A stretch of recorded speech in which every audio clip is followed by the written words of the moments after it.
रति तुम कहाँ हो? रति, रति, तुम कहाँ हो? तुम कहाँ हो प्रिय? प्रिय तुम कहाँ हो? अरे तुम यहाँ हो? क्या बात है रति? तुम मुझसे रुष्ट हो? अरे कुछ तो बोलो, तुम्हारा ये मौन मुझे व्यथित कर रहा है। हाँ, मैं आपसे रुष्ट हूँ। मेरी त्रुटि? शिव सती के शुभ विवाह पर स्वर्ग के सभी देवी देवता और अप्सराएं सम्मिलित हुई, किंतु ना आप गए ना ही मुझे जाने दिया। क्यों स्वामी? इसलिए कि हमें ऐसा ही आदेश। किसका? परमपिता ब्रह्मा जी का। उन्होंने कहा था कि हमारी उपस्थिति की आवश्यकता शिव सती विवाह के पश्चात ही होगी।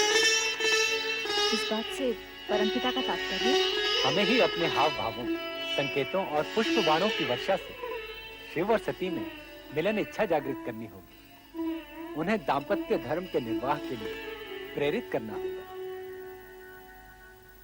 देव मनमत, देवी रति, परमपिता ब्रह्मा जी ने हम तीनों को तुरंत कैलाश पर्वत पहुंचने का आदेश दिया है। वसंत, परमपिता ब्रह्मा के आदेश का पालन हम अवश्य करेंगे। हम तीनों कैलाश जाएंगे।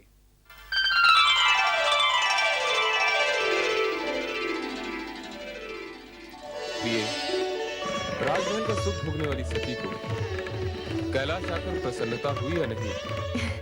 स्वामी, आपके चरणों में जो स्थान मिल गया है, इससे अधिक प्रसन्नता और क्या होगी?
नारायण नारायण।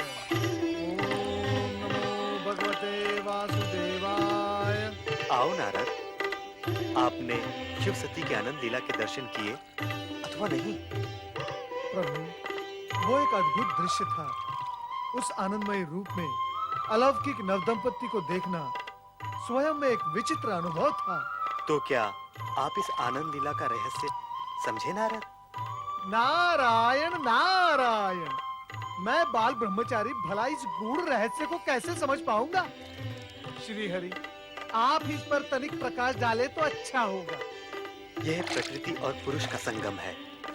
इनकी यह आनंद लीला सृष्टि में नूतन घटनाओं का सृजन करेंगी। क्या इस सृजन का संबंध विष्णु प्रिय लक्ष्मी के आगमन से है? देखिए आगे क्या होता है। सत्य है प्रभु, सत्य है। भविष्य की बात तो भोलेनाथ ही जाने, परंतु श्रीहरि, आपके मन की बात कुछ कुछ मैं समझ गया हूँ, परंतु शिव सती की लीला का रहस्य समझना निस्संदेह कठिन है। नारायण नारायण।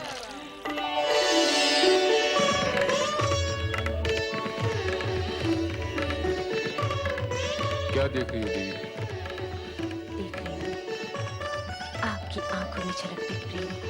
ये तो तुम्हारी आंखों में छलकते प्रेम का प्रतिदान है। जो जितना देता है उतना ही पाता है। मैंने आपसे बहुत कुछ पाया है स्वामी। कितना, ये मैं बता नहीं सकती। चलो देवी, पृथ्वी विहार करने चले। पृथ्वी विहार? स्वामी, ऐसा प्रतीत होता है कि आपने मेरे मन की बात पढ़ ली है और उसकी पूर्ति के रूप में प्रस्ताव रख दिया पृथ्वी विहार। सच तो यह है देवी, सगुण रूप में तन भले ही दो हों, किंतु आत्मा तो एक ही है, मन भी एक ही है और विचार भी एक ही है। अब चलो पृथ्वी विहार के लिए चलें।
ये दुर्वासा ऋषि हैं, अत्रि अनुसैया के पुत्र।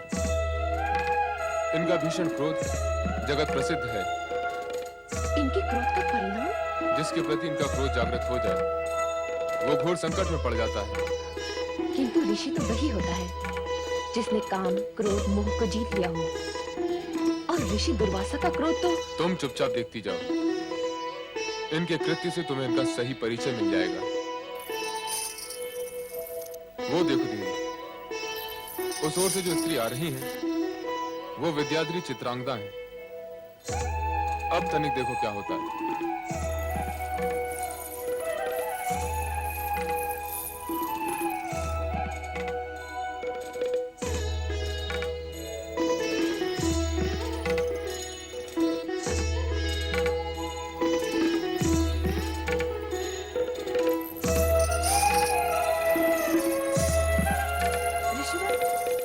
मेरा प्रणाम स्वीकार करें। तुम्हारा कल्याण हो।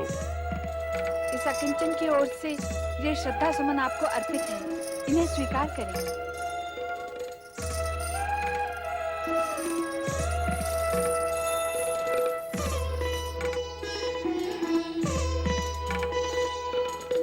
मैं ऋषि वैरागी उस विद्याधरी से पुष्पमाला लेना और उसका प्रयोग करना मुझे शोभा नहीं देता। अब मैं इस पुष्पमाला का क्या करूं?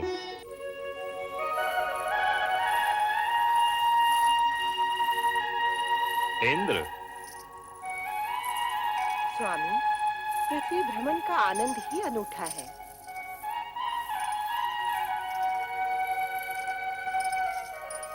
ये कथन, अरे महर्षि दुर्वासा, प्रणाम ऋषिवर। मंगल हो देवराज इंद्र। देवी शची, मैं तुम्हें एक भेंट देने का इच्छुक हूं, स्वीकार करोगे? ऋषिवर, आपकी दी हुई भेंट हम कैसे अस्वीकार कर सकते हैं?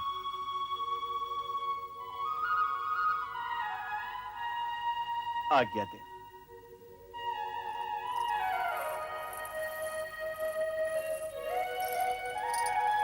ये लीजिए देवी। स्वामी, हम देव देवियां जो नंदन वन के पुष्प दान करने के आती हैं, ऐसी साधारण मालाएं हम पर कदापि शोभा नहीं देंगी। आपको ऋषि दुर्वासा की दी ये भेंट स्वीकार करनी ही नहीं थी। आप ठीक कहती हैं देवी।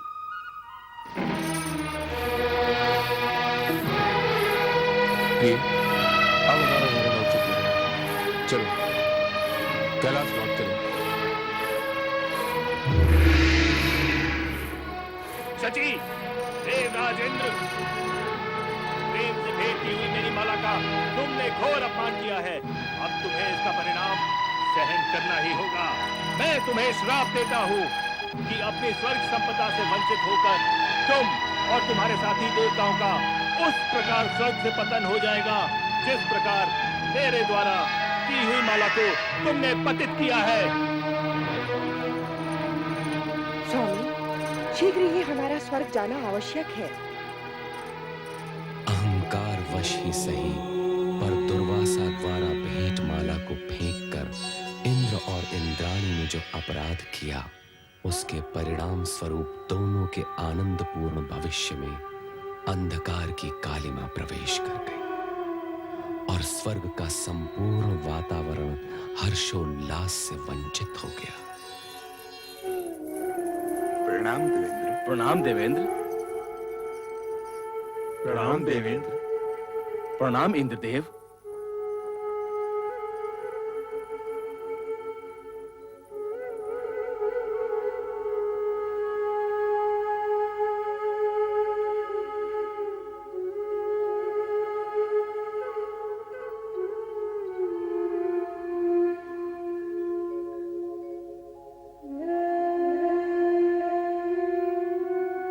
देवराज इंद्र, आपकी इस सुशोभित सभा में आज हम एक ऐसा दृश्य देख रहे हैं जो इससे पहले हमने कदापि नहीं देखा। उल्लास और विलास के स्थान पर आज आपके मुख पर विषाद की रेखाएं क्यों प्रतीत हो रही हैं? वो इंद्रलोक जिसकी प्रत्येक दिशा में आनंद स्वयं आनंदित होकर हर पल विराजमान रहता था, प्रतीत होता है वो कहीं लुप्त हो गया है।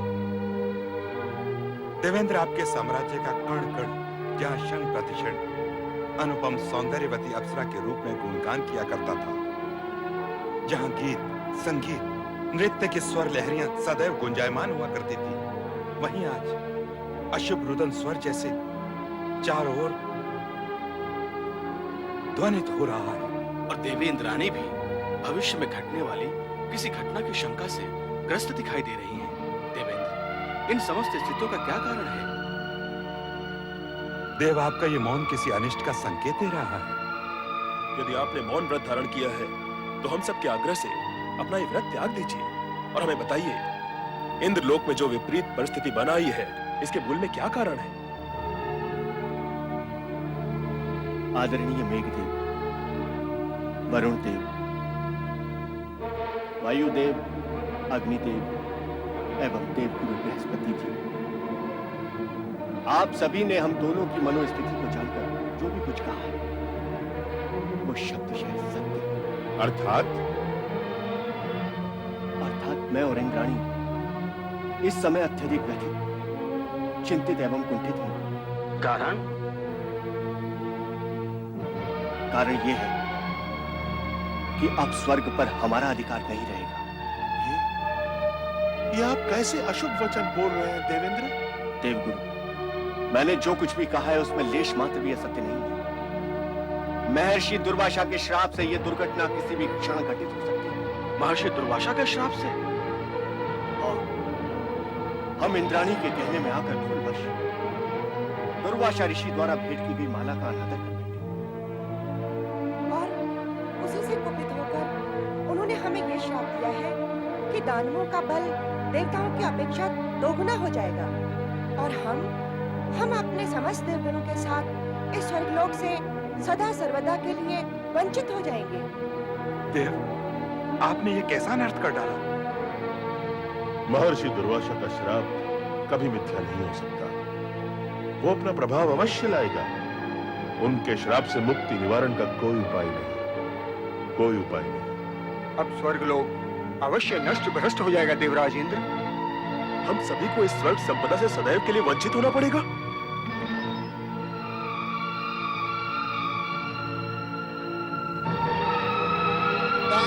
महाबली की महाबली की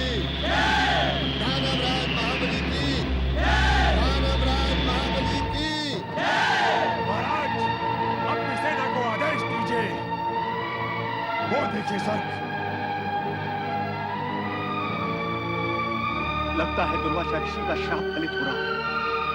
सर्वनाश हो जाएगा, देवताओं का पतन हो जाएगा।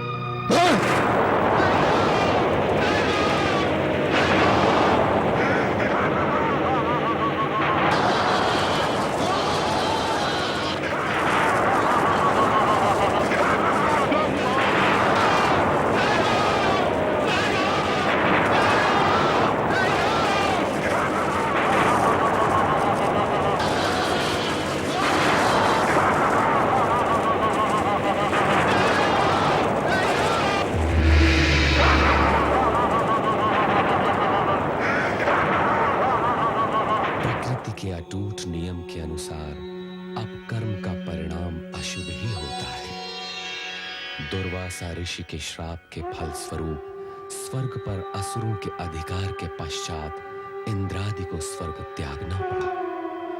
कैलाश पर इंद्र के इस अधोपतन से व्यथित सती शिव से इंद्र व स्वर्ग की रक्षा के लिए आग्रह करती है।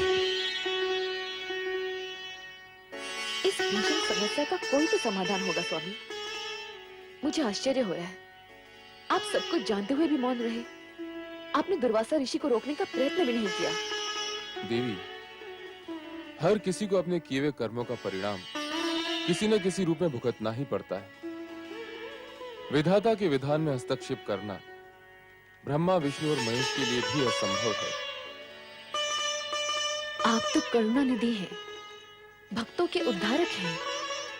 देवताओं की भी आप पर अपार श्रद्धा और भक्ति है।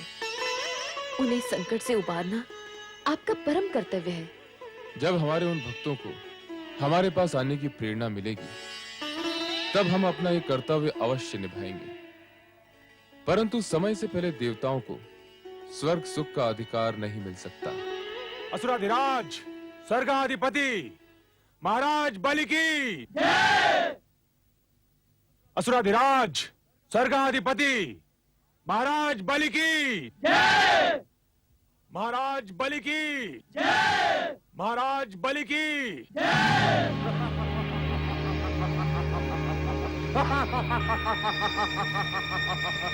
आज हम अति प्रसन्न हुए। देवता यहाँ से पलायन कर गए। उनकी पराजय विजय श्री का रूप धारण करके हमारे चरणों में नतमस्तक है। अब यह सिंहासन हमारा है। अब स्वर्गलोक पर असुरों का राज है। सेनापति राहु, स्वर्गाधिपति दानवराज महाराज बलि को राहु का वंदन स्वीकार हो। सेनापति राहु, तीनों लोकों में यह घोषणा करवा दो कि अब स्वर्गलोक पर देवताओं का नहीं, हम दानवों का अधिकार है। इंद्र और समस्त देवता वीरू कही के भाग गए। बहुत वीर समझते थे, परंतु बलि के बाहुबल के समक्ष निर्बल होकर रह गए। हमने असंभव को संभव कर दिखाया है। देवराज इंद्र को स्वर्ग के सिंहासन से उखाड़ कर फेंक दिया है। उनके राज्य, वैभव और शासन पर हमारा अधिकार सदैव बना रहेगा। अब देवता यहाँ कदापि प्रवेश नहीं कर पाएंगे, कदापि प्रवेश नहीं कर पाएंगे। और स्वर्गलोक पर हमारा अधिकार है।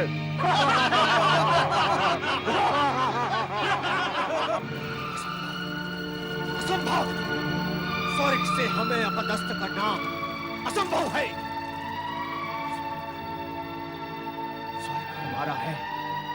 इस स्वर्ग पर हमारा जन्म सिद्ध अधिकार है। असुरों की प्रकृति निरंकुश है। उन्हें नियमों में बांधना कठिन है। वो बलशाली भी है। उनकी आसुरी शक्तियों से जीतना हम देवताओं के लिए असंभव है। ऐसी बातें करके आप हमारे मनोबल को ना गिराइए वरुण देव। हम ब्रह्मदेव की शरण में इसीलिए आए हैं कि वो हमारा मार्गदर्शन करे और इस संकटकालीन स्थिति से हमें उबारे। पता नहीं देव ऋषि इस समय कहाँ होंगे। अपनी वाक्पटुता से किसी को प्रभावित करने की कला जो उनके पास है, वो हम में से किसी के पास भी नहीं है। नारायण नारायण। धन्यवाद स्वर्गाधिपति इंद्र, धन्यवाद। किसी भी संदर्भ में आज आपने इस हरिभक्त नारद की प्रशंसा तो की। आइए परमपिता ब्रह्मा के समक्ष अपनी समस्या रखें। आइए। नारायण नारायण नारायण नारायण। परमपिता ब्रह्मा, आज देवराज इंद्र और समस्त देवगण आपके समक्ष एक गंभीर समस्या लेकर उपस्थित हुए। हे सृष्टिकर्ता ब्रह्मा जी, हम पर घोर अत्याचार हुआ है। आपको ये जानकर अत्यंत दुख होगा कि हम पर अत्याचार करने वाला आप ही से उत्पन्न ऋषि अत्रि का पुत्र है। हम दुर्वासा के क्रोध से भली भांति परिचित, किंतु ब्रह्मदेव, सर्वप्रथम तो एक ऋषि को अपने क्रोध पर ही विजय पानी चाहिए। दूसरी बात ये कि क्रोध करने का कोई कारण भी तो होना चाहिए। किंतु दुर्वासा ने तो हम पर अकारण ही क्रोध किया है और हमें श्राप देकर असुरों के लिए स्वर्ग का मार्ग प्रशस्त किया है। देवराज, क्या दुर्वासा के उग्र स्वभाव से आप परिचित नहीं? क्षण मात्र में क्रोध की ज्वाला उनके मन में प्रकट हो जाती है। इस बात का आपको ध्यान रखना चाहिए था। दुर्वासा का शाप तो एक निमित्त मात्र है सरस्वती। देवराज, स्वर्ग से आप लोगों के निष्कासन का कारण आपके अपने कर्म। हमारे कर्म पालन में कौन सी त्रुटि रह गई महाराज? हमारे कर्तव्यों में कहाँ खोट आ गया? देवराज, सबसे बड़ा खोट तो यही है कि आप लोगों ने अपने अधिकारों के उपयोग पर तो पूरा ध्यान दिया, किंतु अपने कर्तव्यों की उपेक्षा ही कर दी। देवी सरस्वती, आपका क्या विचार है? आप सत्य कह रहे हैं ब्रह्मदेव।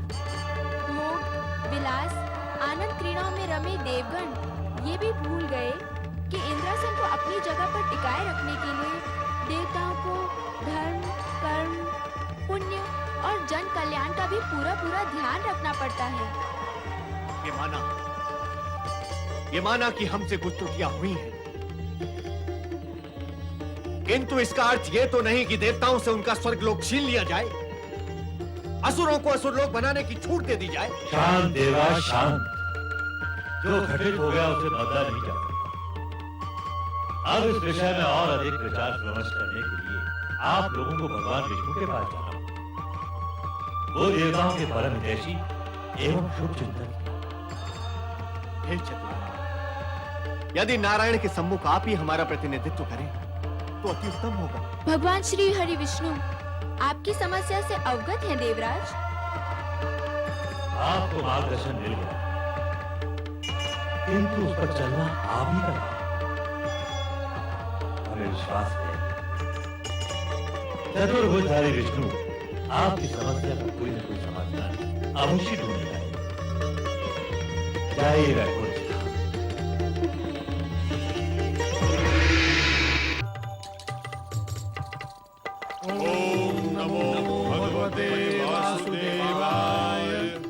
नारायण नारायण।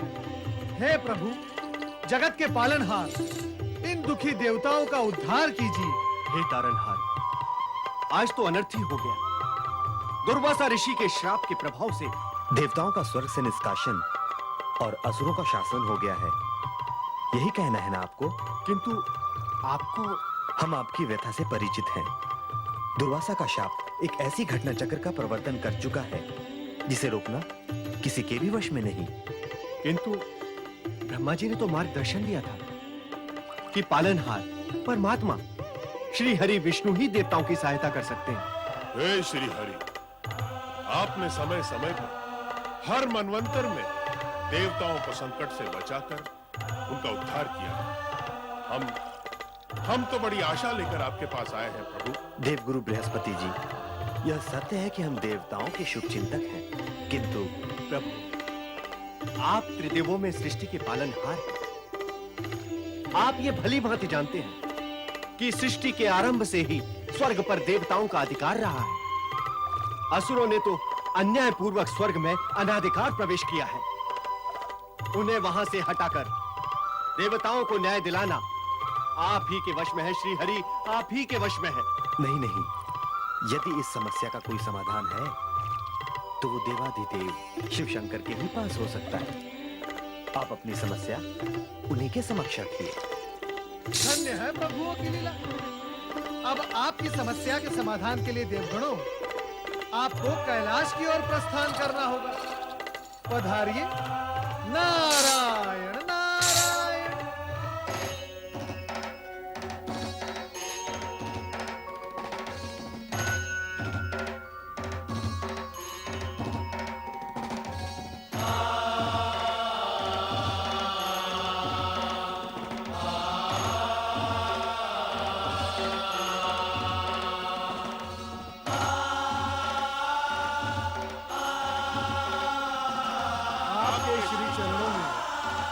अभिवादन स्वीकार हो देवी सती। कैलाश धाम में आप सभी का स्वागत है। देवराज और देवगणों के साथ जो अन्याय हुआ है उसका मुझे अत्यधिक दुख है। इस विषय में मेरे स्वामी से भी चर्चा हुई थी।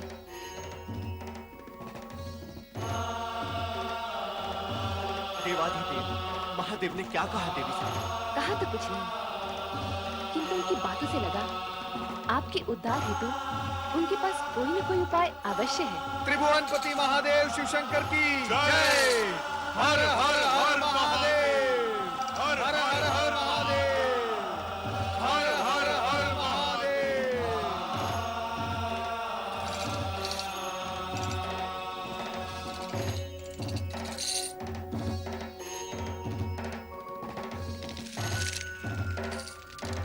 चराचरपति महादेव, इन देवताओं पर वज्रपात सा हुआ है।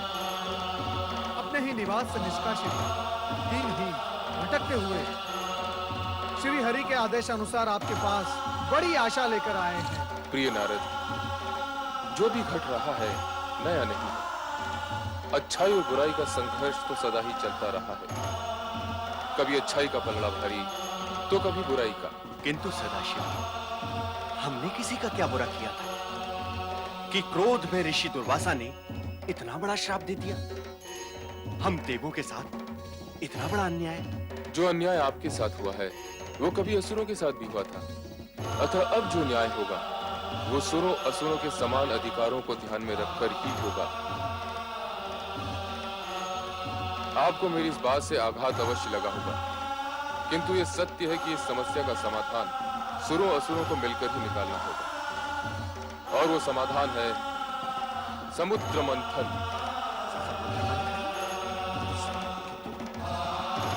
भयभीत होने की आवश्यकता नहीं। समुद्र मंथन के बाद कई ऐसी घटनाओं का जन्म होगा जो देवताओं के हित में होंगी। समुद्र से निकलने वाले रत्नों का विभाजन सुरों असुरों की योग्यता के अनुसार ही होगा। क्यों देवराज, आपको कोई संशय है? नहीं देवादिदेव, किंतु असुरों का सेनापति राहु हठी स्वभाव का है। समुद्र मंथन का ये प्रस्ताव उसे स्वीकार होगा या नहीं, मुझे इसमें संशय है प्रभु। राहु को सहमत करने का दायित्व हम देवऋषि नारद को सौंपते हैं। क्यों नारद? मैं अवश्य प्रयास करूंगा महादेव कि असुर सेनापति राहु समुद्र मंथन के प्रस्ताव को मान ले